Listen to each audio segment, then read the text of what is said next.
बिस्मिल्लाहिर्रहमानिर्रहीम। अस्सलाम वालेकुम। ये जी कल 17 जुलाई है और B4U केस की इस्लामाबाद में एहतसाब अदालत में हेयरिंग है। इससे पिछली जो हेयरिंग हुई थी उसके बाद काफ़ी कुछ हुआ। आप जानते हैं कि किस तरह CO साहब की गिरफ्तारी हुई, FIR उनके ऊपर कटी, मुकदमा हुआ और उसके बाद जो है वो रहा भी हो गए और दोबारा से सिक्योर रिनिक्स जो है वो ख़बरों में आई। और क्योंकि गिरफ्तारी की वजह से ज़्यादा फोकस उसी पे ही हो गया था, ज़्यादा खबर भी यही चली।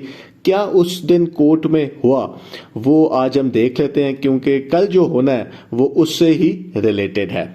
तो सबसे पहली जो खबर है वो ये है कि जी लास्ट हियरिंग के अंदर बैंक का जो एक मुलाजिम था जिसका नाम था अदनान और वो नैब का गवाह भी है, उसको बुलाया गया था और उसने ये कहा कि जी क्योंकि CO साहब के जो बैंक अकाउंट्स हैं जिसमें नैब का केस है कि अवाम से इन्वेस्टमेंट के नाम पर पैसा लिया गया है और वो CO साहब के अकाउंट्स में या कंपनी के अकाउंट्स में ट्रांसफ़र किया गया है, यही बेसिकली नैब का केस है सारा।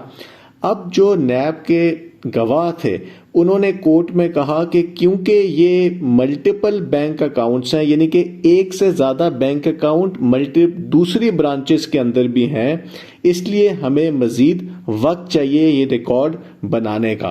तो कोर्ट ने उसके ऊपर कहा कि जी अगली हेयरिंग के अंदर आप ये रिकॉर्ड जो है ये अदालत के सामने पेश करें, क्योंकि ये सारा जो केस है ये है ही बैंक के इर्द गिर्द, क्योंकि पैसा लिया गया है वो पैसा बैंक अकाउंट्स के अंदर आया है, यही नैब कह रही है। तो कल की जो हेयरिंग है वो इसलिए बहुत इम्पोर्टेंट है क्योंकि कल वो एविडेंस देखते हैं कि बैंक पेश कर सकता है या नहीं कर सकता। अच्छा, अब अगर वो बैंक एविडेंस पेश कर भी लेंगे तो उसके बाद क्योंकि ये ट्रायल है तो इस जो एविडेंस होगा इसके ऊपर जो CO साहब के वकील होंगे, उनकी जो वकील की टीम है, जब उनकी बारी आएगी तो वो इस एविडेंस के ऊपर क्वेश्चन कर सकेंगे और वो इसको चैलेंज कर सकेंगे इस एविडेंस को। तो आखिर में जो ट्रायल का फैसला आएगा वो तो आपको पता है कि जज साहब का जो भी फैसला होगा इसके ऊपर। यहाँ पे एक और बात भी देखनी होगी कि सारा केस जिस तरह हमने बताया कि बैंक के इर्द गिर्द है, तो यहाँ पे कोई क्रिप्टो का जिक्र नहीं है, यानी कि जो एक काफ़ी अरसे तक एक बताया जाता था कि जी कंपनी क्रिप्टो का काम करती है, फिर 60-40 के हिसाब से आपको प्रॉफिट देती है और इनके कोई बहुत ज़्यादा क्रिप्टो करेंसी है इनके पास बहुत ज़्यादा। तो ऐसा कोई केस इस टाइम के ऊपर नहीं है, यानी कि ये सारा कुछ जो है सोशल मीडिया की बातें थी।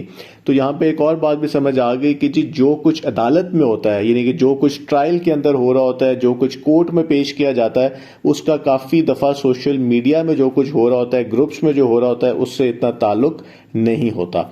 अब यहाँ पे एक और बात भी हमें पता चली कि जो पिछली हियरिंग के अंदर नैब के 2 और गवाह को भी नोटिस दिए गए कि आकर अपना बयान जो है वो रिकॉर्ड करवाएं।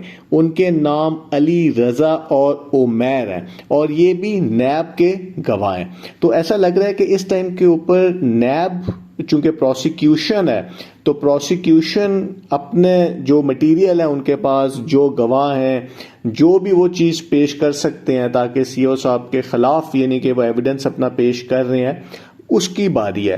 फिर जब वो अपना सारा एविडेंस पेश कर लेंगे तो उसके बाद बारी फिर स्टार्ट हो जाएगी, जो उनके वकील हैं वो अपने जो एविडेंस पेश करेंगे, तो उसके बाद फिर ये इसका जो कंक्लूजन है केस का वो होगा। तो एक और बात जो इम्पोर्टेंट है जो अक्सर हम सुनते हैं वो ये है कि जी यहाँ पर जो गवाह बुलाए जाते हैं वो तो बहुत कम होते हैं, तो 2 होते हैं, तो 3 होते हैं, क्योंकि एक ख़ास टाइम है जिसके अंदर केस चल रहा होता है। तो इस एक से एक बहुत ज़्यादा गवाह तो एक दिन आ भी नहीं सकते। तो क्या इससे केस का जो ड्यूरेशन है वो बढ़ जाएगा?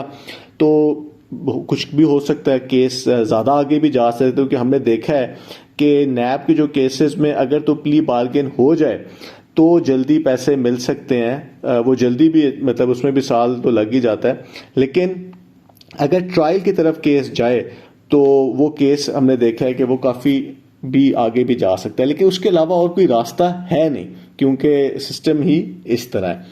तो यहाँ पे एक और बात भी देखनी होगी कि हम सोशल मीडिया के ऊपर तो यही सुनते हैं कि जी 5 लाख खानदान और बहुत लाखों मेंबर्स, लेकिन कंपनी के जो असल मेंबर्स थे वो अभी भी किसी को नहीं पता। उसकी वजह एक ये है कि सब जानते हैं कि मेंबर्स ने आईडीज बनाई हुई थी और पर्पस ही सिर्फ ये था कि जी वो रेफरल बोनस क्लेम कर सकें और अपना एक नेटवर्क बना सके। तो कंपनी को ये सारा कुछ पता भी था, सबको पता होता है नेटवर्क मार्केटिंग कंपनीज को, लेकिन क्योंकि उनको प्रॉफिट आ रहा होता है तो वो इतना ज़्यादा उस टाइम के ऊपर मसला नहीं करती हैं। उनका क्या जा रहा है कि जी आपने एक आईडी बना के लगा दी है नीचे और वो ईमेल ही सिर्फ चाहिए, कोई भी ईमेल बना सकता है, तो वो रेफरल बोनस आपको मिल जाता है, वो आपके पैसे ही अक्सर केसेस में आपको ही दे रहे होते हैं। तो उनका क्या जा रहा है, आखिर में तो उन्हीं को ही फ़ायदा होना है।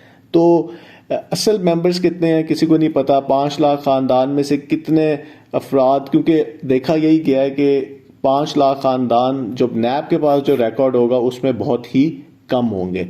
तो अगर 2-2 3-3 भी करते हैं तो ये भी जल्दी ख़त्म हो जाएंगे इनके गवाह जो हैं। फिर कुछ गवाह होते हैं जिन्होंने बैंकों में के ज़रिए दिया ही नहीं होता पैसा, उन्होंने डायरेक्ट दिया होता है क्योंकि लोगों ने अपने रिश्तेदारों को फंसाया होता है। तो रिश्तेदारों से कौन रसीदें लेता है, लोगों ने हाथ में पैसे दिए होते हैं, तो इसमें लोगों ने लीडर्स को पैसे दिए होते हैं।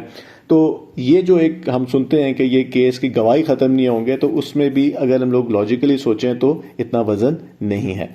तो ये है जी कल क्या क्या एजेंडा है। एजेंडा आपके सामने है और जो अपडेट आएगी वो हमें कल पता चल जाएगी। बहुत बहुत शुक्रिया।